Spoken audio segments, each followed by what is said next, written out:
Once again, my friend. What's going on, man? Episode number 9. You already know. Literally, with Ken and Karl. Literally. Hey. Man. How you know doing? What it is, man. Yeah. Same old, man. So, we played around a little bit with the set. The episode 8 lighting was not at its best as we continue to experience some technical difficulties. Yes, and blended in wherever like that. But once again, folks, I am black, so it was not your fault. It was not your fault at all. And I don't want anyone to think that I did it on purpose. I am an asshole. Ken pointed out numerous times that I'm an asshole, but I would never do that. The only reason I show up really well is because I'm really pale. And again, if I didn't mention it, Carl's an asshole. Yeah. So, yeah. But I think we got the lighting fixed a little bit for down here. Needed to adapt for the space we were using. I realized that I've been describing props and talking about our table situation here, and there are people listening to it that don't really see any of them. So any of you that are listening to us on Spotify or Apple, soon to be Google Play if they can get their head out of their ass. We've been submitted for a week. So you should check us out on YouTube. Just drop a subscribe in there for us. It would be awesome. Subscribe, please. But you can kind of check and see what we've been doing. We kind of keep some pretty cool props out just for fun. Mostly because we're not models. No, we're not. No. Not with these legs, baby. Man, so I told you I've really had kind of a crazy week. My niece was in town with her boyfriend. I'm gonna say boyfriend because until he asks for her hand, I wouldn't ever consider him a fiance. Right. It's really a dick move too, because I know he's been listening to these, and so I said that intentionally so that he would feel like he would be forced to have to ask me now. That's right. Yeah. Just what's holding you back? It's asshole. That's me. Hey, I'm an asshole. Yeah, I'm an asshole like that. And he's when he hears this, I'm like, God, Carl's an asshole. Mm-hmm. Yeah. But we had a really good week. My wife and my niece apparently started watching that Nailed It show. Okay. Have you ever seen it? I've heard about it. Okay. So there's the host is actually a stand-up comedian, Nicole, and I don't know her last name, but she's really, really funny. And she's really good on this show because it's a really unrealistic show. Mm-hmm. So they take these people who submit videos basically admitting that they don't know how to bake. They think they do, but everybody in their household complains about how bad their baking skills are. Yeah. And then they give them these ridiculous challenges. So in each episode, there's 2 challenges. The first one's supposed to be fairly easy. Mm-hmm. And the winner of that gets a little help in the next round. Plus they win some sort of a prize. Mm. And they'll show them this like decorated cookie that has like, the Mona Lisa's picture or something. Okay. Right? Got you. And they have to recreate it in 2 hours. Shit. And then it gets worse because then they all 3 go on to the next round automatically. And they're going for $10,000 and they got to do like, sometimes it's these ridiculous like mounds of cake and like sculptures and sculpted chocolate. And like, I'm telling you, these things are like world-class stuff, right? All right. And again, you're given 2 hours to recreate this.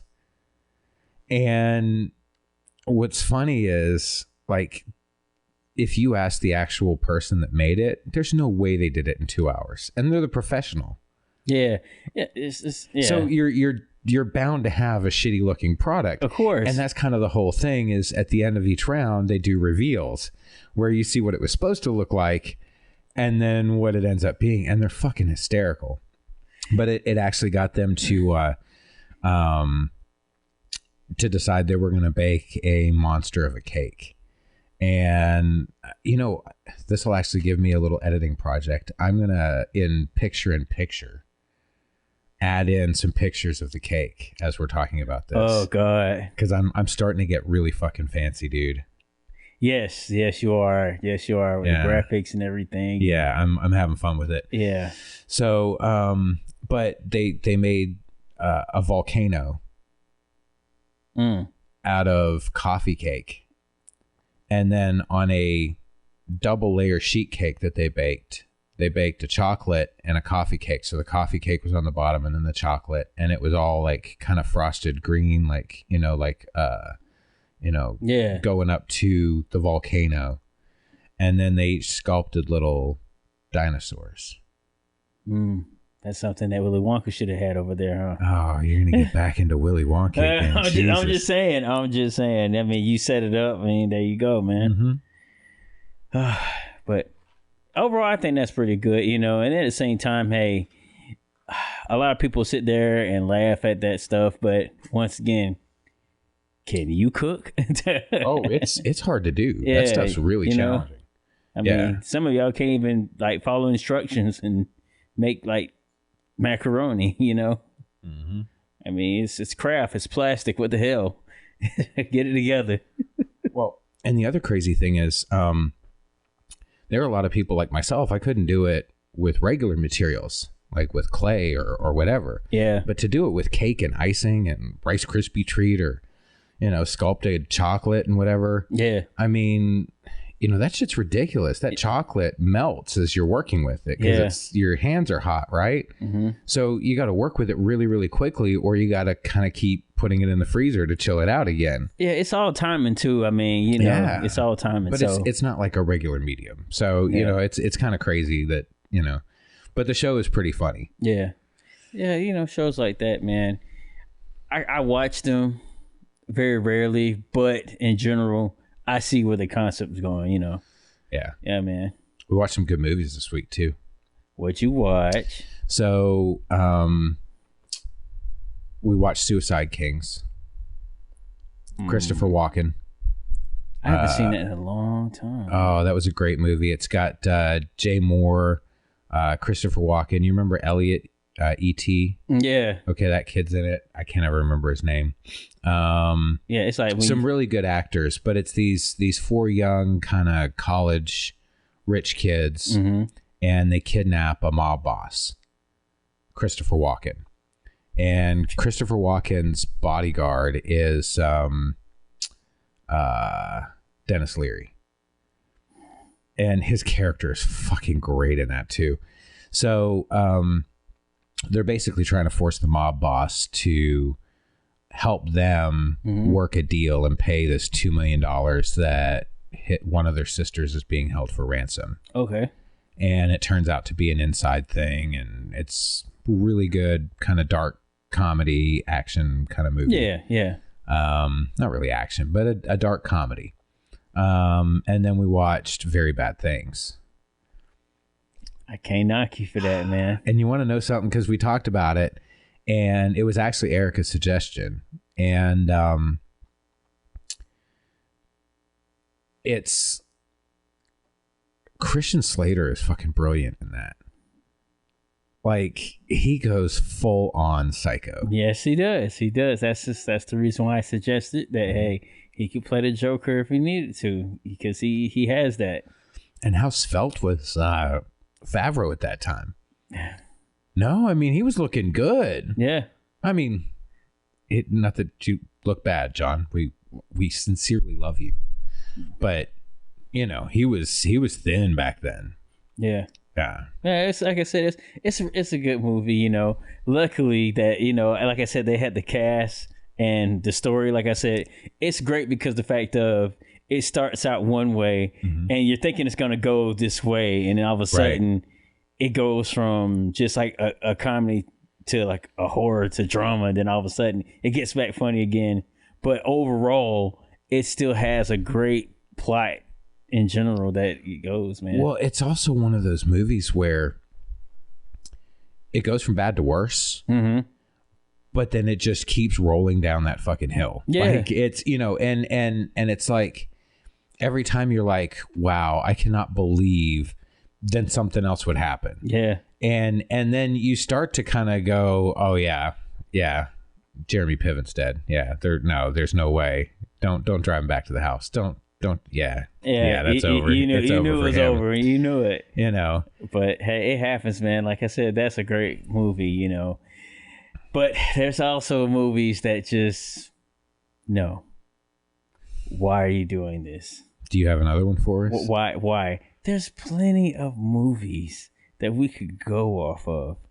I mean, Disney, that's a whole easy thing. I mean, but all right, what you got, Mr. Rant? Let's have it. I might have to bleep another promo. Between movies and TV shows of coming up as a little kid, people didn't understand what they were watching. Children didn't understand. For instance, My Little Pony. The unicorns, they were playing together. Eric is going to be upset. You're making fun of My Little Pony. The reality of the My Little Ponies, damn it, they were unicorns. Unicorns are lesbians. That's what they were. They were always running around, and the horses. My Little Pony. Wait. Hold up. Listen. My Little Pony are lesbians? They're Look, they're running around. Or unicorns are lesbians. They're unicorn lesbians. That's what they are. So these specifically are unicorn lesbians. Either way, whatever you make believe it to be. Well, no, I don't make believe it to be anything. You made like this definitive statement. Damn I just wanted I wanted to figure out, so I knew where to be on this. And then at the end of the day, DuckTales. Let's go into that too. That's a great. Damn it, I'm here to talk shit today. Oh my God. Okay, let me tell you right now. Okay. DuckTales. Think about it. Okay.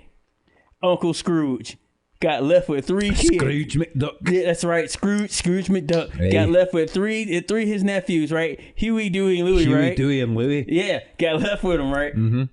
Where was their dad the whole time? What? Huh? Wasn't shit. Left their asses behind. What kind of shit is that? I mean, if you were a deadbeat dad, the least you could do is leave them with rich Uncle Scrooge McDuck and the adventures of a lifetime. And Donald Duck was came and dropped him off and jumped in the car and drove off on the first episode. Mm-hmm. Ain't even bring his ass back. I mean, but it was Donald. He flunked out of the Navy. It teaches. See what we're teaching? What they're teaching kids? Mm-hmm. Think about it now. Yeah. You just taught everybody, hey, I'm gonna be a deadbeat. Leave him with somebody else. I mean, that's how it goes sometimes. Damn it, I'm just trying to say certain things have to be watched. That's cartoons giving it to you real right there, son. That's real. That's some real bullshit. That's what it is. That's what you think about. I don't care what nobody say. DuckTales, woo! Yeah, woo! You ain't got no daddy in your life. Yeah, but you can't talk shit about Darkwing Duck. Darkwing Duck is my dude. Darkwing Duck. When there's trouble, you call dangerous. DW. You can't beat that. Darkwing Duck. Let's get dangerous. You can't beat that. Shit. Darkwing Duck is the shit. The only thing I like that cracked me up is every time he would come in and he would monologue just, I am the terror that flaps in the night. Oh, it was awesome. I am the vacuum cleaner that doesn't work. I am puns Darkwing were great, Duck. Though. Yeah. That show was full of amazing puns. Man, and the other one, Tailspin. Yeah, Tailspin was a good one. Tailspin. The whole time, Baloo was working for this lady who owned the airplane. He had the hots for her. Had the hots for her and never tried her ass. Well, he never tried to get it. Baloo should have showed his Baloo dick to her. Okay, so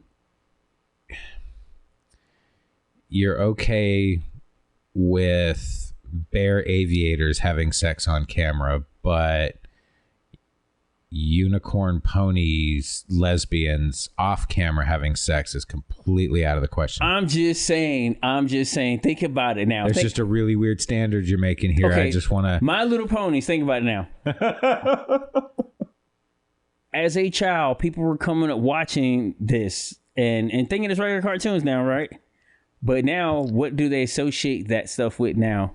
As far as in women, lesbian, unicorn, rainbow. I don't know where the correlation to lesbians and unicorns came. You just brought that out. Damn it, I'm just saying. I've never once in my life heard that unicorns were lesbians. Most of the time, unicorns now lesbians, they have the rainbow colors and shit. I don't fucking know if you're straight. I don't know if you gay. I don't even know if you've combed your fucking hair today. You can be flamboyant and not gay. I don't give a damn. There is no in between shit. Either you are or you're not. That's what it is. There is anything.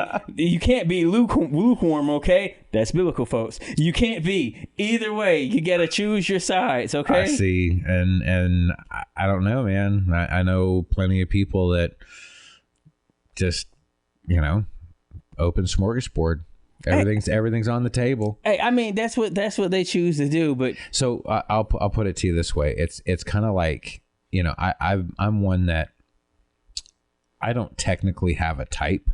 Mm-hmm. I do tend to look at women that are Latin, right, Italian, kind of short and curvy is kind of something that I generally, but I don't 100% have a type. Okay. There are some people like, I would only date this, or I would only date that. And you really limit your selection. You might have some connection with somebody that's amazing. Oh, but they're, too tall, or they're too short, or whatever. Yeah. There are some people that are just like, you know what? Anything goes. Well, for one, I'm open. Anything goes. I'm open in general. And I can't hate somebody for that.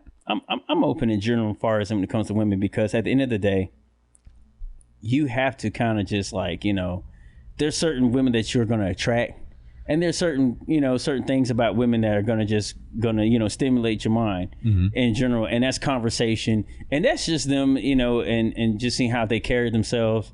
I mean, and at the same time, you're looking for different things from, different women. Physical attraction, that's the first thing that's going to attract anybody. Of course. I mean, that's just, of course, that's how we were made. That's nature. That's just the law of it. It is what it is. Mm-hmm. But I kind of like, am just kind of like open to just say, hey, well, let me see what's out here. Let me see, what is what, I'm not going to sit in there and go, oh, she got a fat ass. I just want to holler at her like that. No. Because at the end of the day, when she might start talking, and the next thing you know, I'm like, hey, how you doing? How you doing? How you doing? No. Right. Or, hello, how you doing? Hello, and then we in Atlanta, you be like, hey, how you doing? Hello. Like, oh, shit, you got a deeper voice than I do. Shit, I'll be the one hitting the high notes. Hell no. I'm just saying. That's when you simply say, wow, you really got it going on. You're really attractive. And they say, well, you want to go out? No, I don't really roll that way, but man, you're really hitting it. Then just walk away. They ain't hitting shit. No. Well, I meant like they're level, like they're doing, if they were good enough to trick you. Yeah. I mean, don't get me wrong. Like there's been cases here where a couple of friends of mine have told me stories where like they go up and they see a chick, they be like, so what's going on? Well, baby, I'm different. You different? Yeah, baby, I'm different. Like, okay. And then they find out like, oh, but then they'll get mad. See, that's unfair. And that's unfair. If you're telling me when we're talking, yeah, you gotta respect the game. That's really cool. Yeah, no, I don't go that way, but that's really cool. I appreciate it. You seem like a really cool person, et cetera, et cetera. But yeah, it's when you decide to wait until, hey, you got a lot going on down here. That's a little unfair. Yeah, he rolled and just I'm a little gifted down there. Like Jesus Christ. But no, in general, I know where this is going. In general, they're feeling. Welcome to my moose knuckle. Shit. It's more than a knuckle. But even in general, but certain things are quite obvious. Like, now, come on now. If they standing 6'4" and they got shoulders and they laugh like Scooby-Doo, who in the hell? I'm going to go, that's a man. I'm sorry. I'm not going to do that to myself. I'm not going to sit there and make the attempt, But there's most of the time here in Atlanta, you will walk up on somebody and they will fully look like a woman, talk like a woman, act like a woman. Mm-hmm.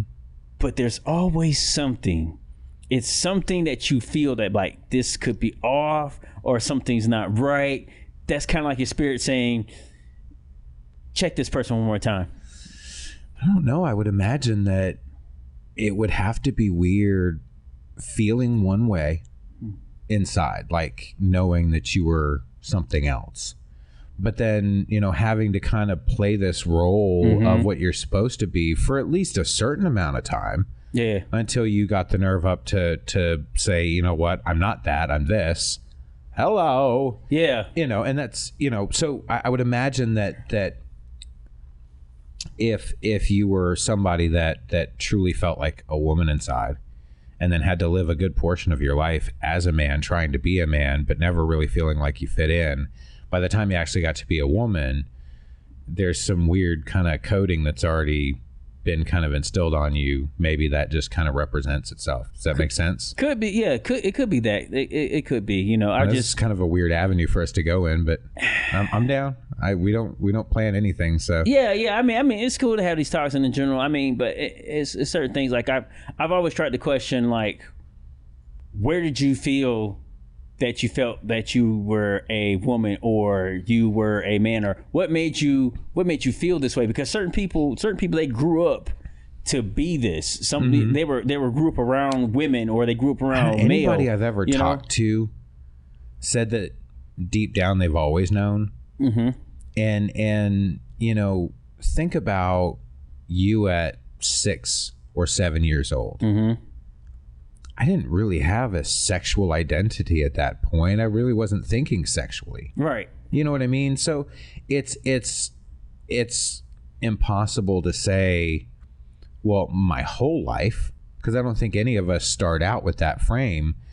You know, you get crushes and things like that, but even that you really don't understand, because you don't understand anatomy at that point. Right. You know what I mean? You shouldn't.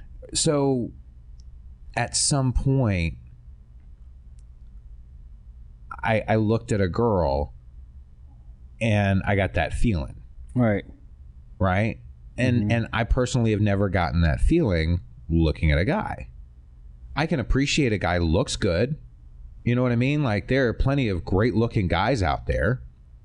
I can appreciate somebody's really good physique, but it doesn't make me feel horny. It doesn't make me feel excited. Right. I mean, I'm more so. Well, and that's just so. I would imagine, like, for anybody that was gay, whenever they and I guess this is specifically different than necessarily feeling like a woman inside, because that's a different thing. But I think for the same thing, I think with any of these kind of things, it's at whatever point in your life you became sexually aware. This is what you were attracted to.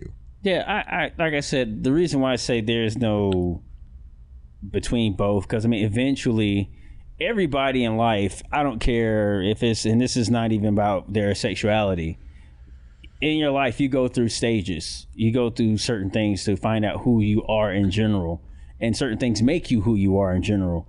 You have to go through certain things to become from a boy to a man, from a man to a husband. You know, these things you got to go through, dating people, far as in going through, you know, jobs and things like that, and you find out who you really are.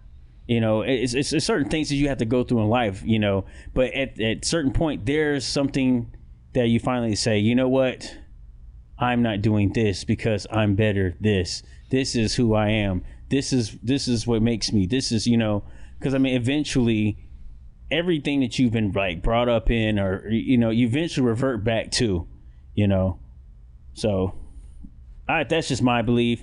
I may be, you could call me wrong, comment on it, but I couldn't call you wrong. Yeah. Because it's a belief. Yeah. And that you believe what you believe. I mean, that's there's nothing, I don't find anything wrong with that. I happen to know some very unique people in their sexuality. I know very little about, but I know something. And I had mentioned before, I don't go around kind of meeting people going, wow, I wonder if they like it in the ass. I don't ever think about any of those kind of things when I'm talking to somebody, unless, of course, I find someone really attractive. And then obviously I'm thinking of those things. But I do know somebody that's very sexually open. I know a couple of people that are very sexually open, you know, male or female. Yeah. And I know that's on well, you know, that's male and female, as far as the people that I know. Right. And, very similar. That's just how they've always kind of felt. Yeah. I don't know that would ever change for them. Now, you can still be in a monogamous relationship, whether that's one way or the other, because you find somebody that you're willing to spend the rest of your life with. That doesn't mean that you don't find the other attractive still. You know what I mean? Yeah, I mean, like if I was one of those people that, Brad Pitt walked by and I went, oh, need to... I'm just going to walk this off. Oh, God. Don't act like you're not impressed. Oh, God. But then at the same time, Christina Applegate walks by and I go, oh, I'm running out of skin. I could be that way. And that's just kind of the way that person is. Yeah. But you fall in love with, Brad Pitt or Christina Applegate and you settle down with them. It doesn't mean you don't still find the other attractive. You don't still have those feelings sexually. But you would be monogamous. In the same sense, I still think that Selma Hayek is hot. I'm married to Erica and I love her and I think she's beautiful. It doesn't mean I don't think that Selma Hayek's not hot. I'm just saying, look here. That statement you just made about Selma Hayek, look here. We all agree. It's women that agree to that shit. Like, Selma Hayek, yeah. Like, we already know. How does she keep getting, better looking? Hey, man. I know, she was ridiculously hot, in her 20s. But she's amazingly hot now in her 50s. She's holy shit. You know what? One day I'm gonna go to her. I'm gonna go to her and I'm gonna meet her. I'm gonna say, Selma, how do you do it? Tell me your secret. You know what she's gonna say? I eat babies. Probably so. Okay, whatever works. So whatever works. I don't care. Whatever works. She does it. And speaking of celebrities, when we're just talking about these relationships, and now it surfaced to where this rap artist, or you can say R&B artist, August Alsina, has claimed to have had a relationship with Jada Pinkett Smith, and saying that Will Smith even said, "Go ahead," But in general, now she's coming out as if she's denying it, this, that, and the third. But my thing is, whatever your relationship is, that's your thing. I mean, if that's what you're into, we just happened to talk about it. Something like that, and it just came in my head. And I'm just like, oh snap! I mean, I would look at it this way: if Jada Pinkett Smith wanted to sleep with me, and Will was like, "Go for it," fuck yeah, dude. I'm just saying. Another gorgeous, gorgeous woman.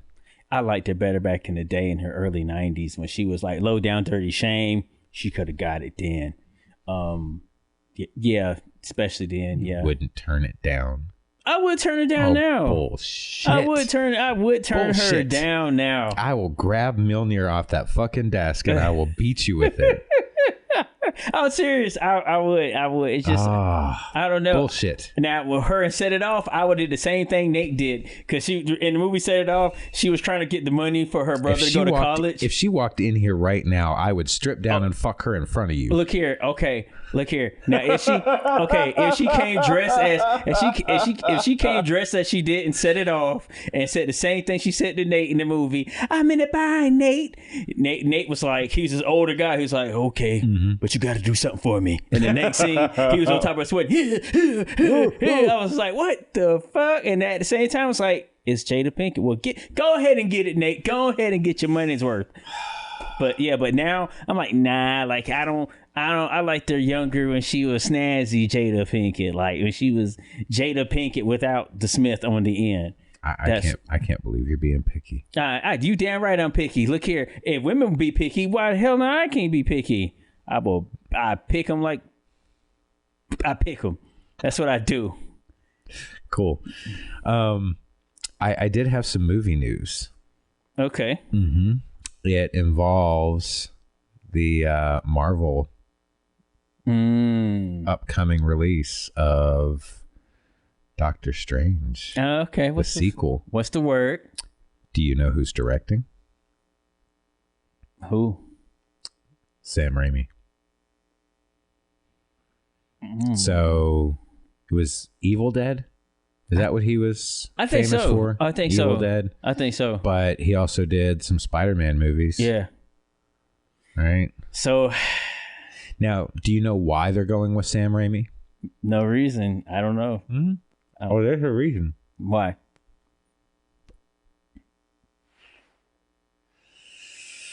You see, they're actually going a little bit horror with this movie. So it's going to be a lot more along the lines of a horror comic book than a superhero comic book. What did I say? I said this a while back. Mm-hmm. I said Doctor Strange is going to be the whole turning point for the MCU. I said that. I would imagine it's going to heavily incorporate the multiverse. Yeah, it's got to. And that's what's going to kick off, which would make me think that the third movie for the Spider-Man series is going to be heavily about that as well, right? Yeah, it's got to. I mean, have they already filmed that? Or I know they can't film anything now. I have no COVID. I have no idea. COVID-19 is in the building. It's just horrible right now. People wear your mask. Protect yourself. It's real. The spread is spreading worse than before. So I mean, wear your mask, cover yourself up. It's getting to that point where we're gonna pretty much have to put on those walk around in suits and just covered up. I'm still one that feels like it's not nearly as deadly as we originally thought, and it isn't. You have so many asymptomatic people. The problem is we have so many people that are being not just careless, but I guess outwardly defiant about trying to take care of each other. And I understand there are people that think it's a conspiracy, and fine if it is. I can't really help that. I just know that I don't want to be the dick. I don't want to be that person. Yeah. I have to wear one at work. Yeah. It's a company requirement right now. Yeah. And we're not at this point requiring, but we're requesting people wear masks in the store. And there are tons of people that aren't. I now have a couple of coworkers that have tested positive. Yeah. One of them is having a time of it. So, it's no joke. Just it doesn't really matter, I guess, what I personally feel about it. I can still do something to at least not be the cause of somebody that I care about or somebody that you care about getting sick. So there's my PSA, I guess. Yeah, if you don't have to go out, don't go. And more so right now, especially with the riots going on and people interacting in that way, and it's spreading, through that as well, Are there still a lot of riots? I know the protests are still going on. Yeah, I know there was a protest at Stone Mountain. There was, matter of fact, they just had around the corner from Wendy's, there was a shooting and an 8-year-old got killed. There were 24 shootings in Atlanta on the 4th of July. Yeah, and an 8-year-old got killed, and because police aren't responding, right? They're not responding, and at the same time, it's sad, especially because once again, it's my people, far as in it happened with, and that's one of the things that I say. We want change, but at the same time, we have to be willing to change within ourselves, with each other first, before we can go out and expect all these things. Because if we're still going around and we're still killing each other, I mean, what does that say to the world? You want us to respect you, but you can't even respect your own kind. You can't. And like I said, things have to, like I said, we want equality all around, but at the same time, like they say, there's an old saying, everything starts at home first. So it starts with yourself first, and it goes out to the world to be projected, know. And that's just what it is. Like I said, at the end of the day, because of somebody wants to shoot at each other and somebody gets caught in the crossfire, there's somebody now without their child. There's a child who will never get to turn to go through and experience life, all because we're still not, we're not thinking. We're still thinking on a level that's low, Yeah, I agree with you. That, I think everybody could be kinder to each other. To ignore that there are problems with black on black crime, would be foolish. But, when we're talking about a lot of what's going on, a lot of that is convenient conditioning too. Yeah. It's situational. And we had talked before about, are there things that a person can go through that would make them do something that they would never normally do? Yeah. Right? Yep. Go through it every day. I don't know. Yeah. I mean, I've seen movies. I've lived in some pretty rough areas. Yeah. You know what I mean? I've never lived in a project. I've been to some projects. Yeah. It's not great. It's a pretty awful way to have to try to grow up. But those things affect you. Those things, you can't just turn some of that stuff off. Right. You know what I mean? There's always in everybody an instinct to survive. Yeah. And you have to do that with whatever tools you're given. Yeah.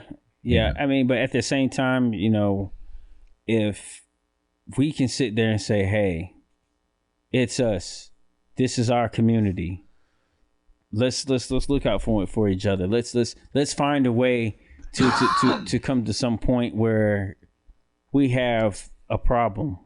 Yeah. Let's do the best first. Let's talk it out. Let's sit here and make reason with each other, Yeah. I mean, that's the way you have to look at it, I mean, but once again, when your mind is not there yet, when you're not, when you haven't fully come to say, hey, this is dumb, or this situation could be handled this way.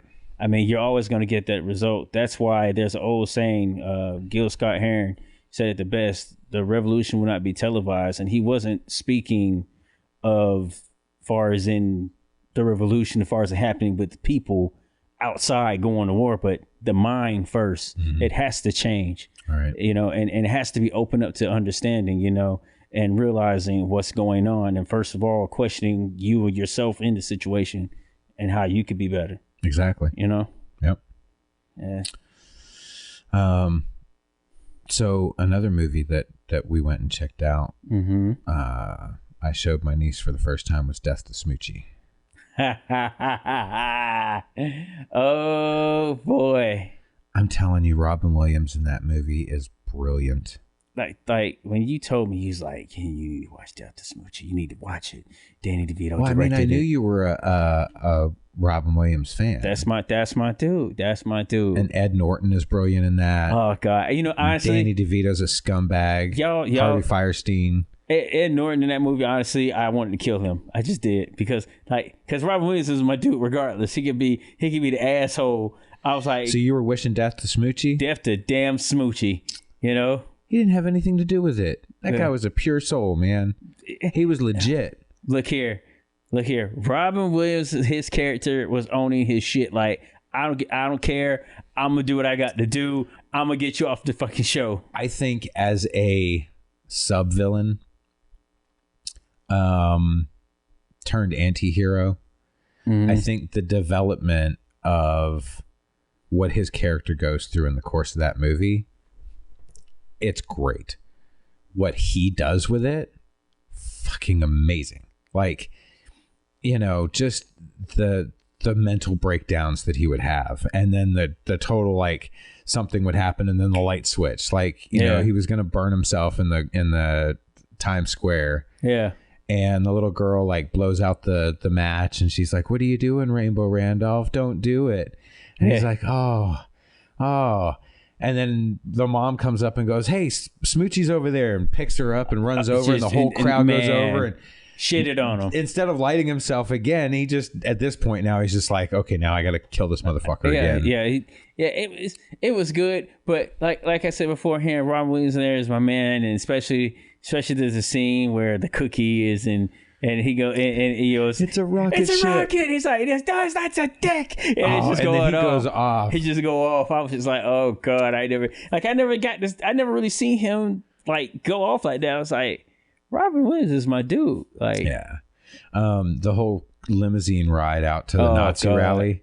Man. Mr. Kunkelpeck. Man. Mr. Fetal Kunkel. I mean, he kept getting his name wrong. And then he kept mixing up the accents. He'd go from like Scottish to Australian to English. What was the big slow dude in there? The other guy that ended up dying. Oh, shooter. I can't think of his name. Spinner Dunn. Oh, man. Yeah. Hey, Smoochie. I'll be right back after I take this dump. Yeah. He didn't care. He was just being straight up. And it was like, oh, man, he's stupid. I love you, Sheldon. Oh, God. Hitting the cowbell. Tink, oh, man. Tink, tink, tink. Oh, tink, my God. Tink. Oh, it's fucking great. It is. That movie's amazing. It is. It's a great movie. Yeah. You know, every time somebody says something like cowbell, I always go, we need more cowbell. More cowbell. And once again, that's Christopher Walken, you know. And Will Ferrell. Yeah, you know, I mean. Great Saturday Night Live sketch. That is a great one. You know, every time I hear Christopher Walken, I'll be like. Dink, dink, dink, dink, dink, dink, dink. It's just going to work with it. But every time I hear Christopher Walken's like running name, it right into his ear. I always think of that. Wasn't Chris Kattan in that as well?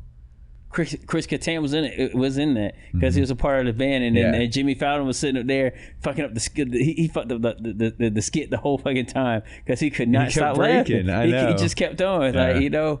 And then the thing about this, Will Ferrell knew he broke, so he just kept hitting that thing even harder and just throwing it even harder. Well, he and Chris Farley and all those greats, when they can get somebody to break, that's when they drive it home. Like, oh, I've got you now. You're fucked. Yeah, you got to go hard in the paint at that point, man. People don't understand that. Once you break roll and it's something that's funny, you know. And even going back to Chris Farley when he made David Spade had to turn away. Yeah. And what's her name? Christina Applegate with the van down by the river. Yeah. Oh, in God. the van down by the river. And he was picking up. He was trying to like adjust his pants. He was like, "Let me tell you something, folks." And he was like that. And David Spade just turned away from the camera. He was like, "Fuck it, I can't do it." Yeah. Like, it was just funny as hell. I think there's kind of probably like a double level to that because you know, like when comedians hang out. Yeah. They're just trying to make each other laugh and you know, cut each other up, right? Yeah. So I guess if you're in a situation where you can make another comedian laugh, but also at the time where they're really not supposed to, you know, the asshole comedian, and you just that's when I'm going. That's when I got to drive it home. Yeah, you can't help it on certain shows. Like I was like, yo, if I ever like could go back in time and just sit there and watch some of the cast of SNL, some of the cast of In Living Color in Mad TV. Oh man, those for me as well. The State. Oh man, was really good.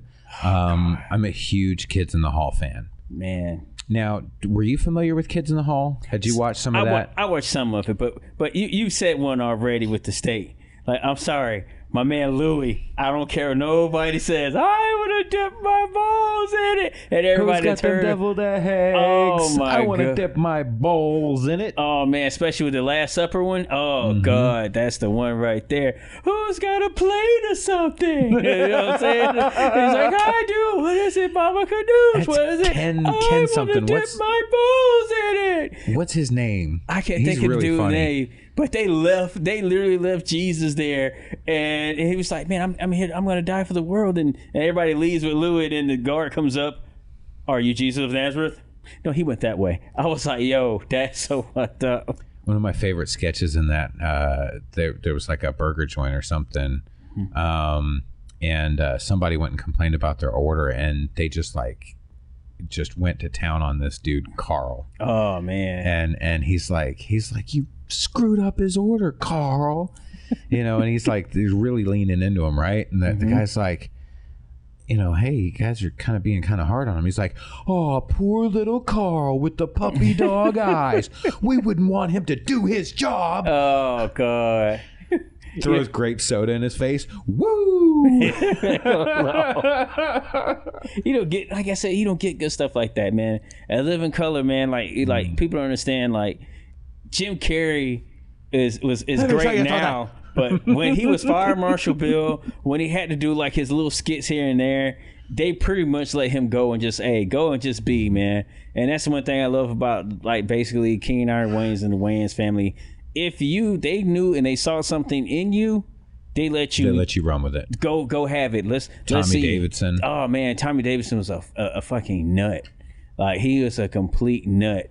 And him and Jamie Foxx, they would play the security guards, and the way they would sit there. And even though they seemed like they had chemistry on there, Jamie really didn't get along with Tommy Davidson off the set. Like they may not have had personal chemistry, but but they worked well together. Yeah, you know, that was it.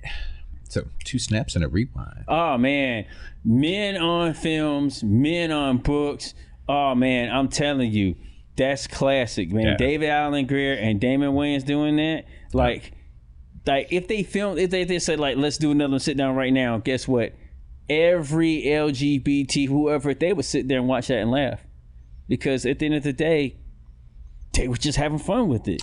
Well, Kids in the Hall actually had there were a 5-man sketch comedy team, and I don't want to say they were really known for, but they did a lot of cross-dressing for their sketches. Yeah.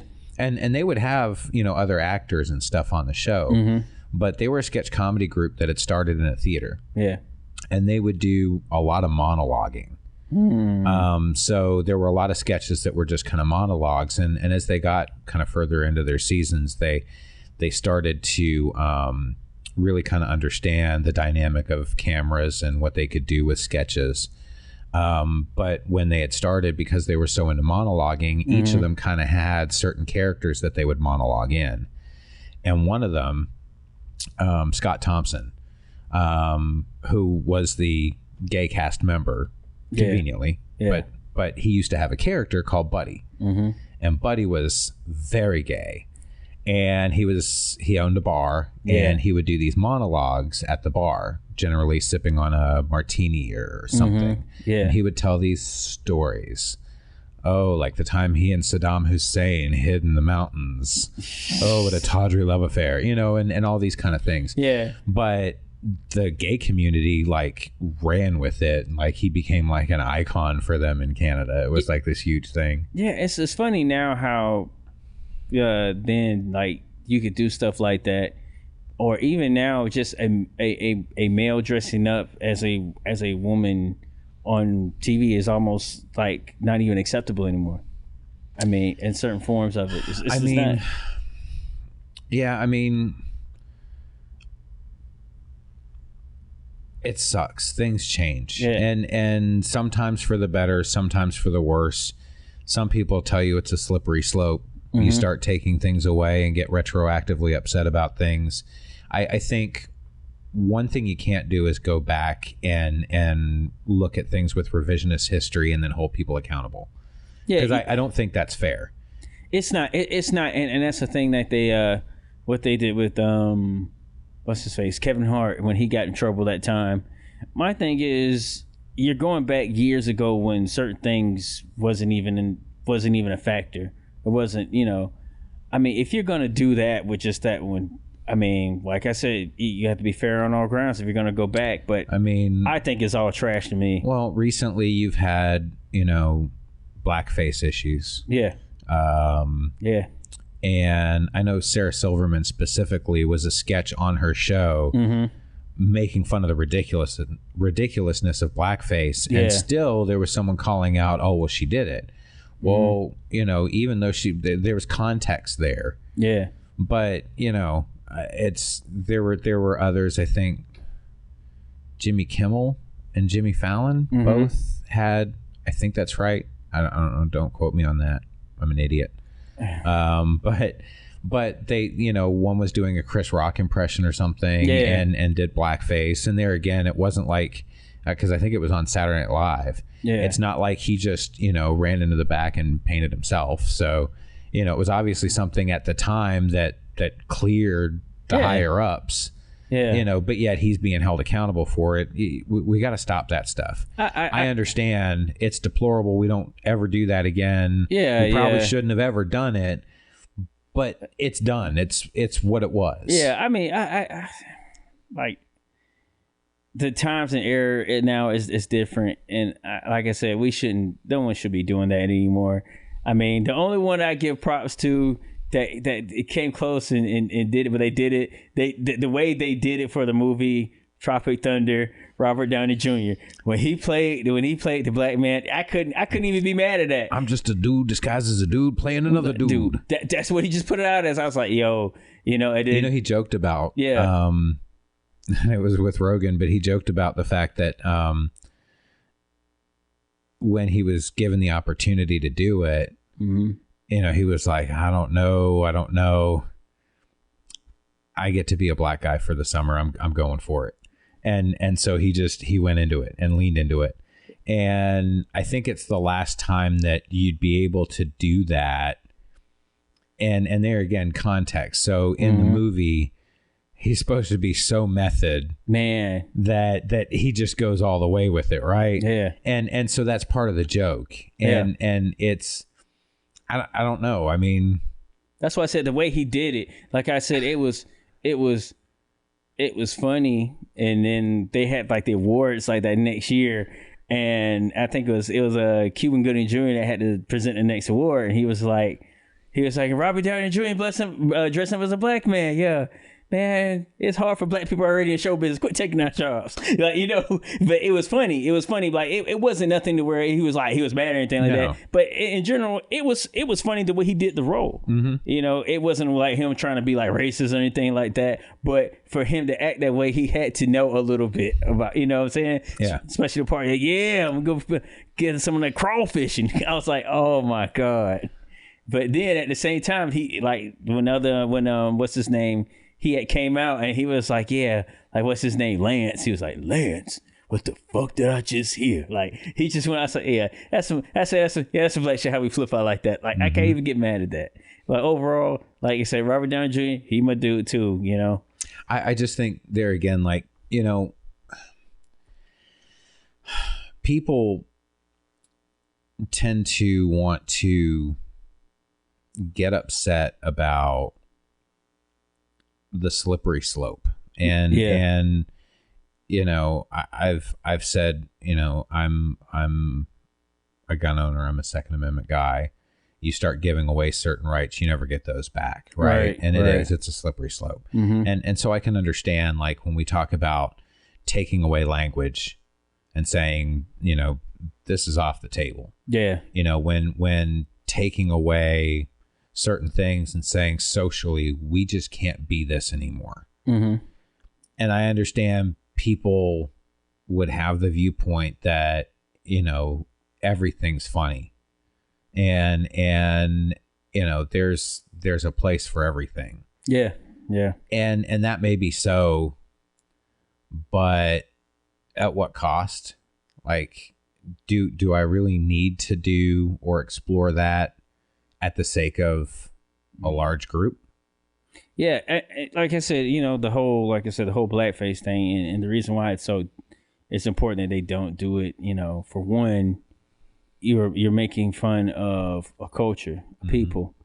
Two, you won't give. At one point, you wouldn't give anybody of color opportunity in show business to be on camera like that. At one point, I think. But you do that, but you'll put on the blackface and make fun of the people that you won't let in the most horrific and insulting way that you can do it. And that's why, I mean, it's not even like they tried to do what Robert Downey Jr. did. Yeah. They went like black as our t-shirts. Yeah.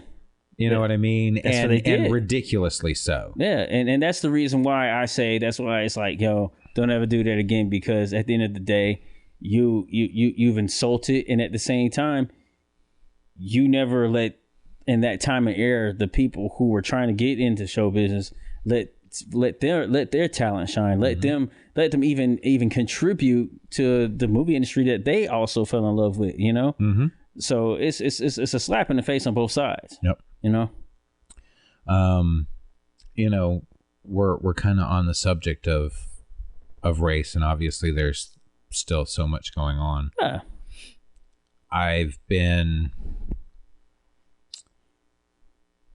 aware that companies and individuals have been this way. It's not like it's been new. Yeah.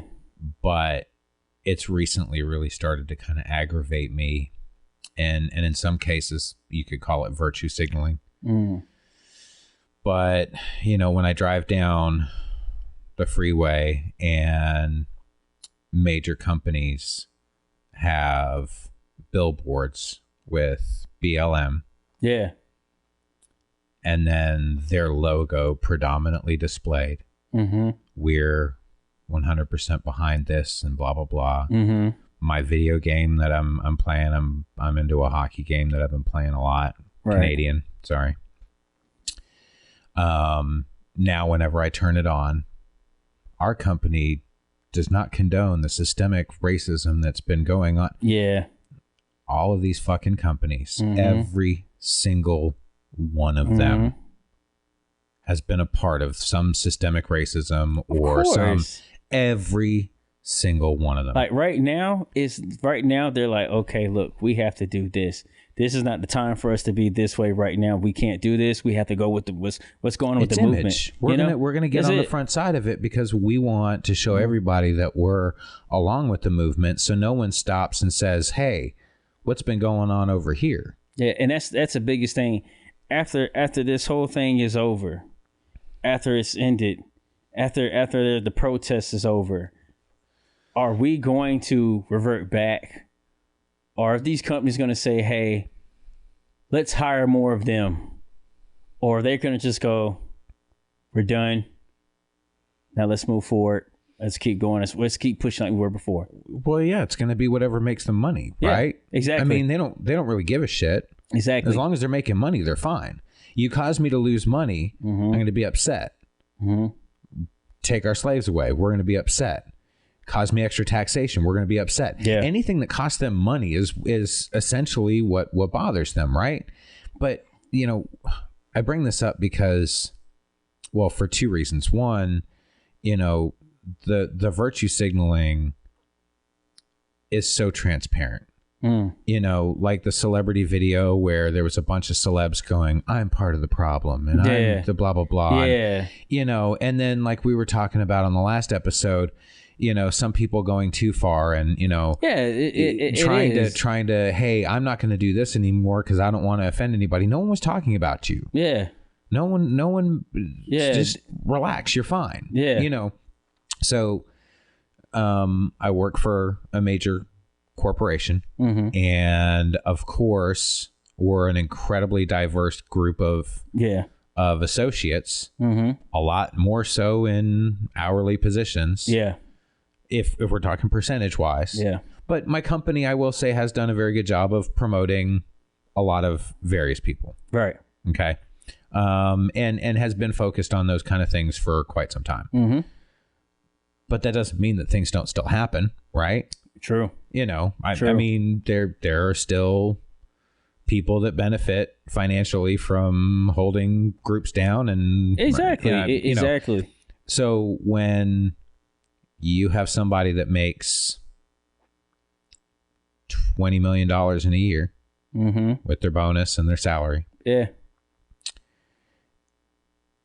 and they're sitting on a camera and they're telling you that they stand with their black associates. And I'm sitting with my work family. Right. And I feel their hearts break. Yeah. Like the fact that there was ownership in the term in itself was insulting. Yeah. But there were a number of associates that were also just upset that he was using the term black. Yeah. And I will say that as somebody that I've always felt racially was very sensitive. Right. I've met people that didn't mind, or that was their preference. They felt African American was ridiculous. Yeah. There are other people that wholly are against the term black. Yeah. I know just on this podcast, we've referenced race quite a bit. Yeah. Partly because that's just what's going on right now. Exactly. And it's definitely worthy of talking about on any platform. Yep. I don't care if you have 65 followers on YouTube. I know. And not 100. 1,000? I like the way you're thinking. Mm-hmm. But I don't know if I've ever offended anybody. Yeah, I mean, in general, and I know that most people that took the time to get to know me would know that it would never be my intention to. Yeah. But I don't. Yeah, it's a lot, and in general, especially with them saying, "Hey, we stand by our black employees," and the third. I mean, they're not seeing it. Like I said, they just see this for the right now, And even with things going on and these big companies are saying, hey, we got to make this look so we can look good. Even the NFL, considering Kaepernick back right about now, is not, for me, it's not a win. It's actually PR.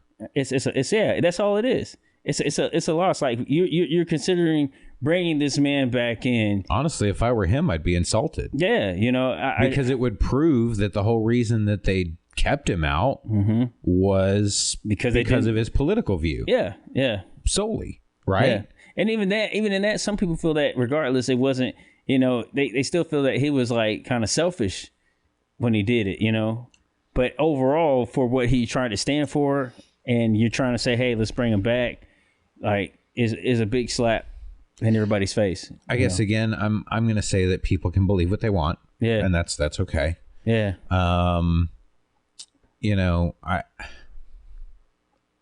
He took a knee. Yeah.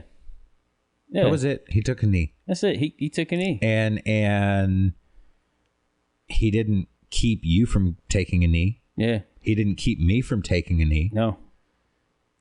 If he wants to take a stand and that's the way he wants to do it, I see no problem with it. Mm-hmm. When we talk about why riots happen, yeah, there are instigators. Yeah, there are people pushing from one side or the other, trying to benefit, right? Every time. But there's also a lot of people that go, well, when we peacefully protest, y'all throw us under the bus anyway. Yeah. Right? Yeah. Oh, he's a piece of shit. He's this, he's that. I never thought he was an amazing quarterback. No, he was not. He was definitely a talented football player. Yeah. He definitely had aspects. He was better than some quarterbacks that even are currently playing in the league, I would imagine. I'll say some. Chicago's quarterback is a bust. But, I still don't think he was great. Do I think he could have gotten on a team? Absolutely. He was definitely good enough to at least back up, but he wouldn't get a shot at all. No one would take him. Yeah. And people wanted you to believe that it was because, well, no one wants him. He just doesn't have any talent. Mm-hmm. He wasn't the worst. He was better than some that are playing. So it's a conspiracy, right? You're keeping him out because of his political view. Because he chose, I don't know, to be American.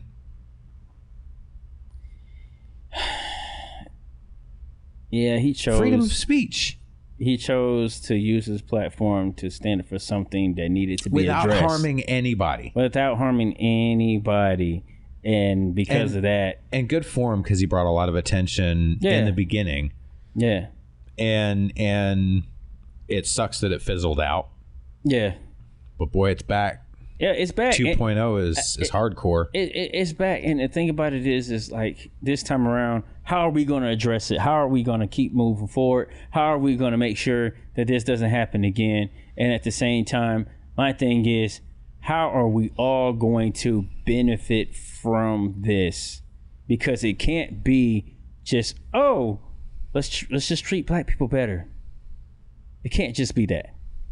It's got to be, gotta change everybody has to be better. Got to find ways of holding our Congress and Senate and our president accountable. Yeah, everybody has to be accountable. And the thing about it is like this one clip that's always on Facebook, wherever you go. 2 kids. They're about 2 houses down from me, like 3 houses down from each other. One's black, one's white. Mm-hmm. They see each other because they know each other. They see each other, they take off to each other, and they hug each other. And they're sitting there talking and they're playing.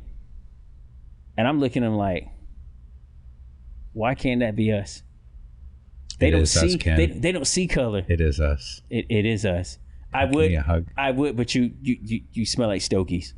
That's right. That's right. I was the first to bring up the Arnold this time. Every episode, it's, I'm Ken, and I'm going to do Arnold. That's what I do. That's right. You got the stogie in your hand. That's right. That's right. You need protein behind the stogie. I had protein. Plus, my wife is going to bring me a submarine sandwich. But you're going to have the carbs, too. Did you know a submarine sandwich can go deep into my belly? It'll dive. It's a good feeling. It's going to be going down smoothly, but rough out my ass later. That's right. I'm going to be in the toilet like, oh my God. A little pebble. No, I'm playing. But seriously. But I digressed again. But they don't see color. The kids don't see color. No. They're just there and hey, in the moment, you know. And I looked at them, I was like, man, I can remember being so young and just running up to my friends and like it was nothing, like, you know, like that's true innocence, you know. That's the truth. But then as we get older, then you learn about the way the world is and how it was. And here's the fucked up part. So racism and ignorance in general is, well, I mean, I think we all start out ignorant, but the racism comes in when you're fed a lot of false information, right? So you're not picking that up as much from your age group, generally your parents, older siblings or something like that, right?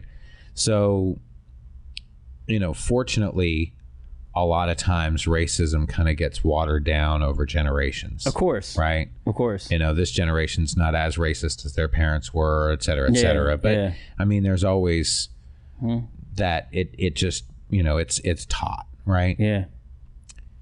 But it's taught when you're at such a young age because it's very rare that somebody doesn't experience, and it does happen, but it's rare that people don't experience some form of racism early on, right? Oh yeah. So picture, you know, the little African American girl that's at the park with her mom, and she sees this girl, and they both have the same doll, and they want to play, and the other girl's parent comes over quick and no, come here, you can't.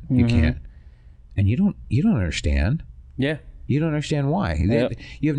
You just know that this girl has the same doll that you do, and you know, there's a bond there automatically because you love that doll and she loves that doll. Maybe she's really cool and you want to play, and then all of a sudden she's dragged away and you don't know why.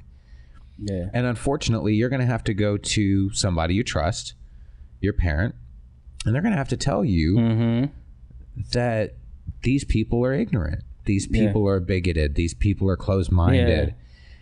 Yeah, I mean, why should a 5-year-old or a 4-year-old have to experience something like that? Yeah. When all we want to do is just kind of explore and learn and make friends, and you know what I mean? Like it's the most fucked up thing. Yeah, it's kind of one of those harsh things in life that you have to kind of face, have to deal with anyway, you know. I mean, that's one thing about this world. You know, so many things has happened long before we came along and made things as what they were, or was what they are. And once we have to go back to understand that now, after that, you look at things differently, you know. And that's kind of what makes people, you know, become who they are, you know. And some people, it's all experiences. You know, that's just life. You know, but so if either of us had been closed-minded, bigoted people, yeah, we wouldn't be sitting here exactly hanging out. I know who else isn't racist. Vader. Vader killed everybody. He equal on all sides. He didn't give a damn. I don't know. He had a special hate for the Sand People. He did. Oh, those Tusken Raiders. They felt the bite. I think the fact of something happened is a. Oh yeah. I mean, you know, just they killed his mom. Yeah, but see, that's different though. Like once you do that, once you cross that mama line, I'm on your ass like snake on shit. He slaughtered the women and children. Yeah, they had to go. Like in general. So when it came time for Order 66, and all those young Padawans and those everybody young kids, had to go. You're going to be a threat to me if I let you grow up. You got to go. It was easy cutting them down like butter. Trust the Force. I am the Force. I'm going to force your ass to death. Do you think Vader? Do you think he toyed with them at all, or do you think he just went through and just like cut them down quickly? There, cut them like down Mr. quickly. Efficient. Cut He them. didn't like toss a couple of them up onto the ceiling, hold them up there while he sliced down their friends. I don't know. You see what's going to happen to you? He did. He cut them down. He was like, I'm feeling sabery. You know. Well, that's almost as creepy. Yeah, in general, he was like sabery. He was making Padawan kebabs. I'm telling you, he was cutting everybody down. They had to go. Everybody. So you want some ridiculousness? How is it that Jedi can levitate a ship, or a robot in a chair, or all kinds of different things attached to walls, but they can't levitate themselves? They can jump really high, but how many times have they been like hanging off of the side of a building or something and need somebody to save them? Yeah. I don't even blame the Jedi on that. I blame it on writing. I mean, that's all I'm saying. Shouldn't you kind of figure out your powers before you put them in a movie? I'm just saying, I agree. There's no, I can't disagree. I mean, they basically should be able to fly. I'm just saying that would be a dynamic in Star Wars that would be amazing. Yeah, but I'm just ready for this. I'm ready for Mandalorian, man. Have you heard about Jon Favreau? No.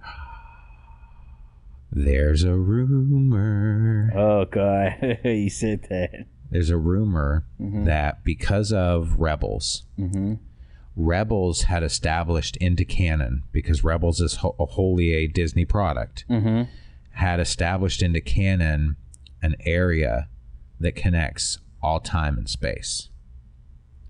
It's how Ahsoka Tano survives. She gets pulled into this space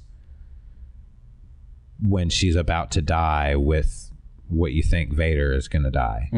But obviously, he doesn't, because it goes on, right? Yeah. But because of this, there's a rumor that Jon Favreau is going to head up a new 7, 8, and 9, and they're going to throw out the other movies and make it like they didn't even exist. I'm willing to see this. If Gutter pulls this off. Do you think Mark will come back? I personally hope. And okay, so Jon Favreau, you will never see this, I'm sure, because you have way more important things than to watch two idiots, and you'll probably never even know. But Gutter.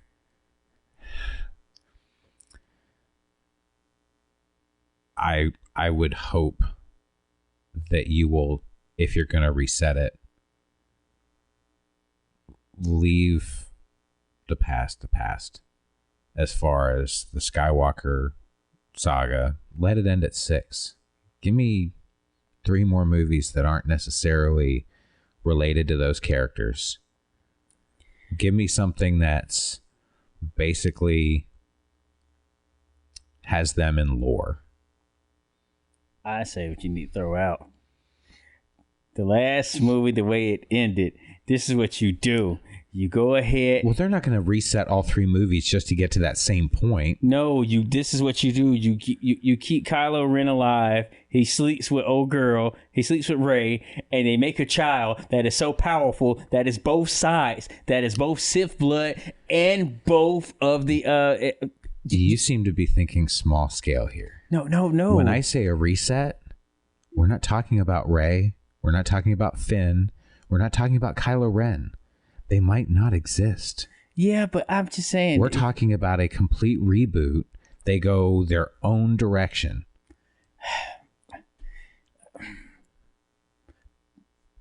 But hell. You could go back and instead of having Ben Solo, which I want to say they had other kids. They had their chances to make it right, okay? They had their chances in the 80s when Michael Jackson came out was Captain EO to include him in Star Wars, but they didn't. We are here to change the world. Wow. I don't know if we should end it there because I don't have anything else to say to that. That's how I felt about that, you know? Apparently. That's it. That's right. If you go back and you watch that, remember, because it was at Disney where I didn't get a chance to go when it was out because I was real young. Mm-hmm. But he was dressed. He should have been a part of it. He could have had his little saber. He'd roll around. Oh, that's him. Don't you dare, Vader. You're an evil man, but we're here to change you. Shimon. Like that it would have worked. I don't think it would have. It would have worked. It wouldn't have worked. But anyway. I'm just saying, but in general, if you're gonna redo Star Wars, don't take Vader out. Don't take Palpatine out. And don't take Dooku out. I mean, Vader was out after 6. But don't take him. He needs to live through the whole thing. He can. He's dead. They burned him. He needs to go and just live through the whole thing. The Ewoks had a big party and they cooked him. You don't remember that? I remember they cooked him and shit. Yeah. But they cooked him. They kept his helmet. They should make it where he could like grow back and shit.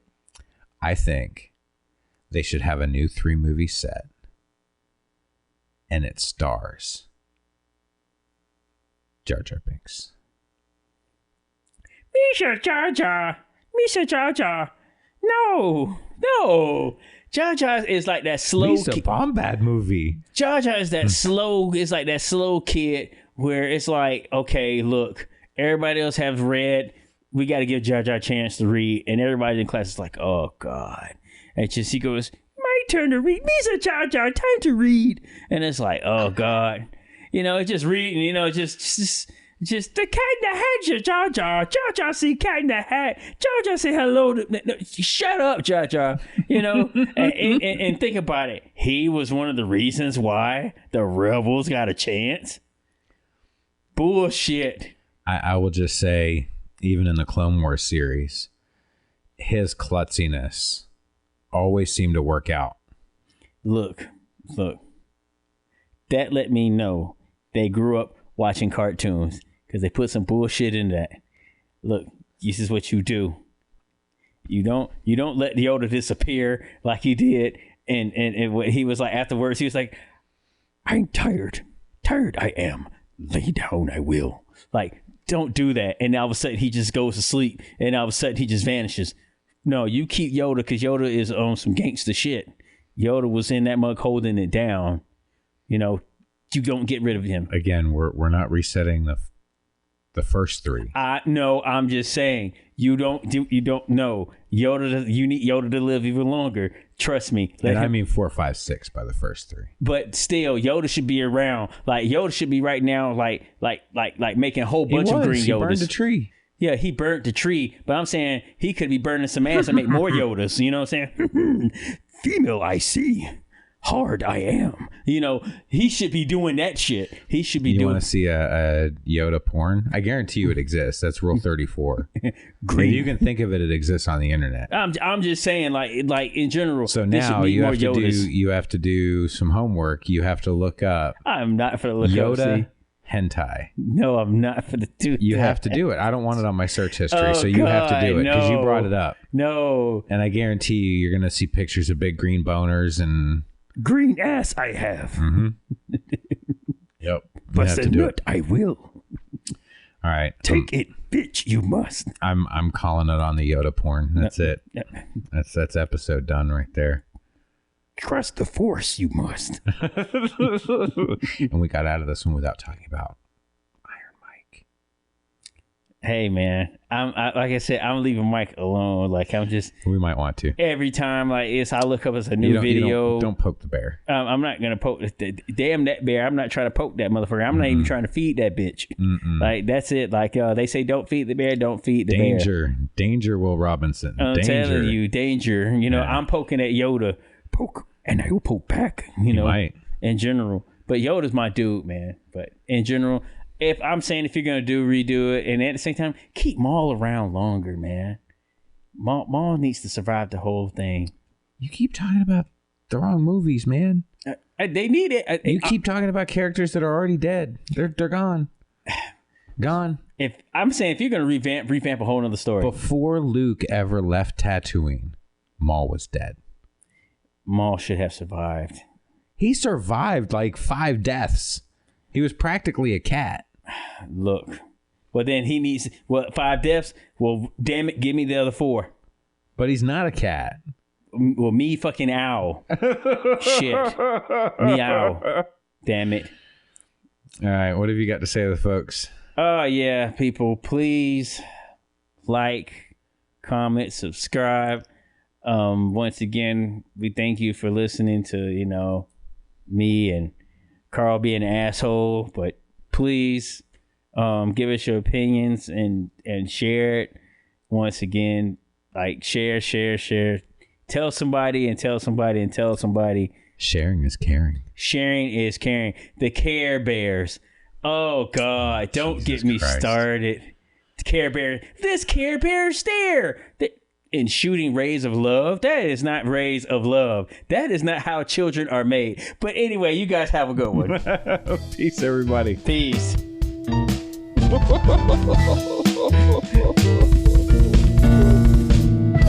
That's right.